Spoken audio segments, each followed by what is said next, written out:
नमस्कार, मैं हूं अंकुर और आप देख रहे हैं सत्य हिंदी का न्यूज बुलेटिन। एक नजर अब तक की सुर्खियों पर। भारत ने 19वें एशियन गेम्स के 11वें दिन बुधवार को 3 गोल्ड मेडल जीते। World and Olympic champion Neeraj Chopra ने गोल्ड मेडल जीता। इसके अलावा इस इवेंट की खास बात यह रही कि सिल्वर मेडल भी भारत की झोली में आया। भारत के किशोर कुमार दूसरे नंबर पर रहे।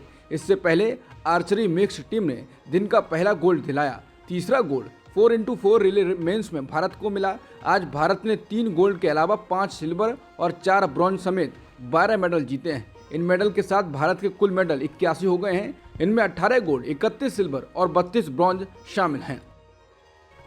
मिशन 2024 की तैयारियों में जुटी यूपी कांग्रेस ने अब अपनी निगाहें दलित वोटों पर टिका दी हैं। पहले तो कांग्रेस की अध्यक्षता की जिम्मेदारी मल्लिकार्जुन खड़गे को दी गई और अब आगामी 9 अक्टूबर को बसपा संस्थापक कांशीराम की पुण्यतिथि के दिन कांग्रेस प्रदेश में दलित गौरव संवाद अभियान की शुरुआत करने जा रही है। दलितों के साथ पार्टी की बातचीत 26 नवंबर संविधान दिवस पर समाप्त होने की प्रस्ताव है। ये अपनी तरह का पहला कदम है जो पार्टी दलितों और अति पिछड़े वर्ग को वापस लाने और इस तरह यूपी में बहुजन समाज पार्टी के समर्थन आधार में सेंध लगाने के लिए कर रही है। अतीत में कांग्रेस ने हमेशा दलित आइकॉन डॉक्टर BR की विरासत पर दावा करने की कोशिश की। उत्तर प्रदेश कांग्रेस कमेटी के अध्यक्ष अजय राय ने पुष्टि की कि पार्टी बसपा विचारक की पुण्यतिथि पर दलितों के साथ संवाद शुरू करने का प्रस्ताव रख रही है। इंडिया टुडे कॉन्क्लेव में बड़ा खुलासा करते हुए एनसीपी चीफ शरद पवार ने कहा कि दिल्ली के मुख्यमंत्री अरविंद केजरीवाल लोकसभा चुनाव में दिल्ली की 7 में से 3 सीटें कांग्रेस को देने के लिए तैयार हैं। शरद पवार ने आगे कहा कि संजय सिंह के खिलाफ ईडी की कार्रवाई आप और कांग्रेस को एक साथ लाएगी। उन्होंने इस एक्शन को बदले की कार्रवाई बताया। शरद पवार ने कहा कि जांच एजेंसियों का इस्तेमाल उन नेताओं को निशाना बनाने के लिए किया जा रहा है जो सरकार के मुताबिक नहीं चलते हैं। इसके साथ ही उन्होंने संजय सिंह के खिलाफ ईडी की कार्रवाई को बदले की कार्रवाई बताया। आम आदमी पार्टी के सांसद संजय सिंह की ईडी के द्वारा गिरफ्तारी से पहले वो अपनी मां के पास गए और आशीर्वाद लिया, जिसका वीडियो सोशल मीडिया पर साझा किया जा रहा है। इसके साथ ही उन्होंने एक वीडियो रिकॉर्ड किया और कहा कि मोदी सरकार के भ्रष्टाचार के खिलाफ, अडानी के घोटालों के खिलाफ मैं लगातार बोलता रहा हूं, लेकिन अडानी के खिलाफ कोई कार्रवाई नहीं हुई। इसके साथ ही उन्होंने कहा कि मेरी गिरफ्तारी इस बात का उदाहरण है कि आप चुनाव हार रहे हैं। ये आपकी हताशा का संकेत दे रही है। ये उदाहरण है कि एक कायर पीएम किस प्रकार से नेताओं को जेल में डालकर चुनाव जीतना चाहता है। संजय सिंह ने कहा कि वो जुल्म करके लोगों को जेल में डालकर जीत नहीं सकते। मैं पहले भी अडानी के घोटालों के खिलाफ बोलता था, आगे भी बोलता रहूंगा। उन्होंने कहा कि मरना मंजूर है, झुकना मंजूर नहीं। संजय सिंह की गिरफ्तारी पर अरविंद केजरीवाल ने ट्वीट कर कहा कि संजय सिंह की गिरफ्तारी बिल्कुल गैर कानूनी है। उन्होंने कहा ये मोदी जी की बौखलाहट दर्शाता है। केजरीवाल ने इसके साथ ही कहा कि चुनाव तक ये कई और विपक्षी नेताओं को गिरफ्तार करेंगे। आम आदमी पार्टी के सांसद की गिरफ्तारी के बाद राजद से राज्यसभा सांसद मनोज झा ने संजय सिंह के पिता से मुलाकात की। मनोज झा ने इस दौरान संजय सिंह के पिता को गले लगाया और कहा कि कोई चिंता की जरूरत नहीं है। दिल्ली के मुख्यमंत्री अरविंद केजरीवाल भी अपनी पत्नी सुनीता केजरीवाल के साथ संजय सिंह के घर पहुंचे। केजरीवाल ने कहा था कि संजय सिंह की गिरफ्तारी गैर कानूनी है।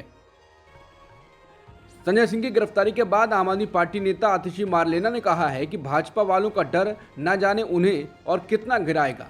चुनाव के पहले इंडिया से उनके हारने की बौखलाहट साफ दिख रही है।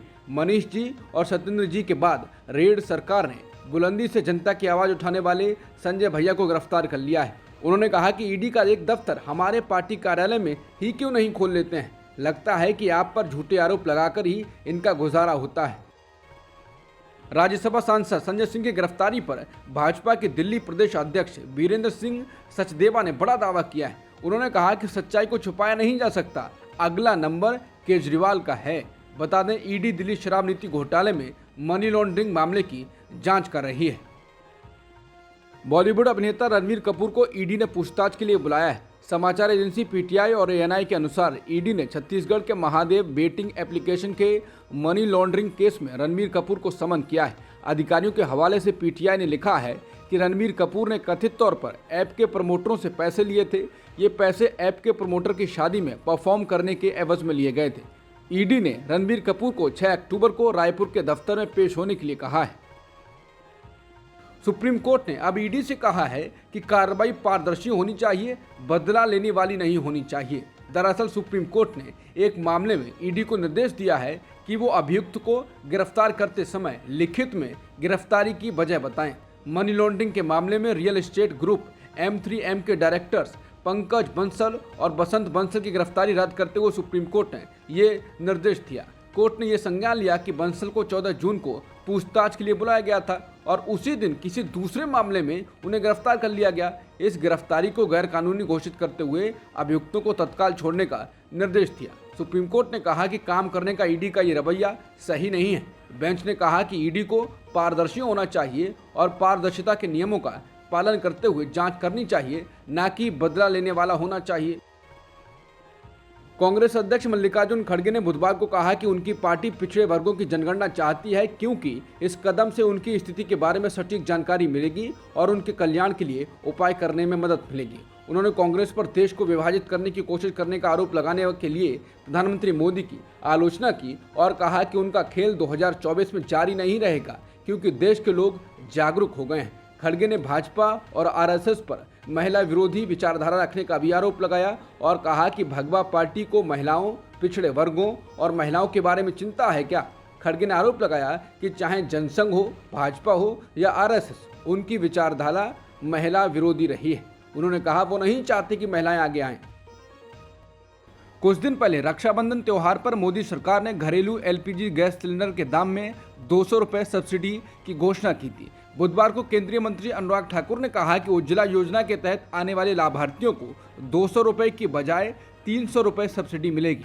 उन्होंने उस सब्सिडी का ऐलान करते हुए कहा यह फैसला कैबिनेट की बैठक में लिया गया है। अभी उज्ज्वला योजना के तहत दिल्ली में एक LPG सिलेंडर 703 रुपये का मिलता है। ताज़ा रियायत के बाद इसकी कीमत 603 रुपये होगी। न्यूज क्लिक के संस्थापक प्रबीर पुरकायस्थ और HR प्रमुख अमित चक्रवर्ती की गिरफ्तारी के एक दिन बाद आज 7 दिनों की पुलिस रिमांड पर उनको भेज दिया गया है। बता दें, इन पर UAPA के तहत मामला दर्ज किया गया है। पुलिस ने सोमवार को 30 से ज्यादा स्थानों पर छापेमारी की और इस संबंध में कई पत्रकार से पूछताछ भी की। समाचार एजेंसी PTI की खबर के अनुसार एक वरिष्ठ अधिकारी ने बताया कि दोनों को एक अदालत में पेश किया गया, जिसने उन्हें पुलिस हिरासत में भेज दिया है। बिहार के पूर्व मुख्यमंत्री और राजद प्रमुख लालू प्रसाद यादव, बिहार की पूर्व CM राबड़ी देवी, बिहार के डिप्टी CM तेजस्वी यादव और राजद सांसद मीसा भारती को बुधवार को बड़ी राहत मिली है। दिल्ली की राउज एवेन्यू कोर्ट ने कथित जमीन के बदले नौकरी घोटाला मामले में चारों को जमानत दे दी है। ये कथित घोटाला उस समय का है जब लालू यादव रेल मंत्री थे।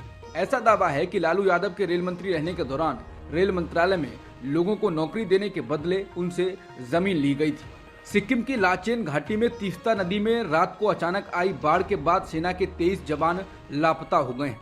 सेना के पूर्वी कमांड ने अपने एक बयान में ये कहा है।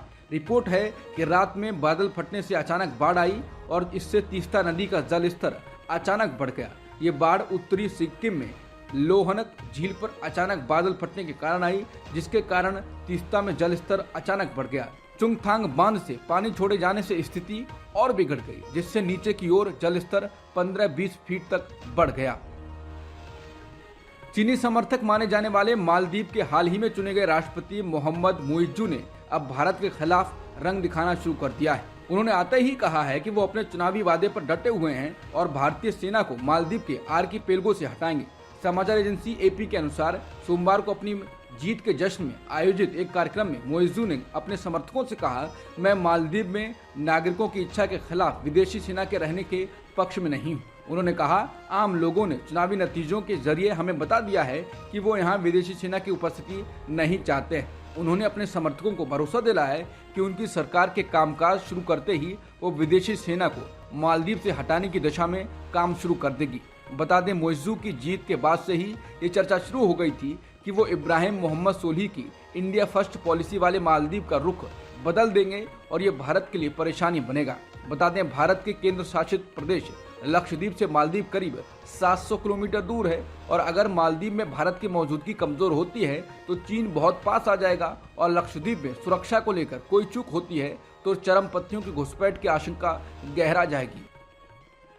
निर्देशक राजकुमारी संतोषी ने अपने फिल्म लाहौर 1947 प्रोजेक्ट के लिए अभिनेता आमिर खान और सनी देओल से हाथ मिलाया है। इसकी जानकारी आमिर खान के प्रोडक्शन के हवाले से मिली है। आमिर खान ने एक्स पर यह घोषणा की। ये फिल्म आमिर खान प्रोडक्शन के तले बन रही है और राजकुमार संतोषी इसका निर्देशन कर रहे हैं और सनी देओल मुख्य भूमिका में होंगे।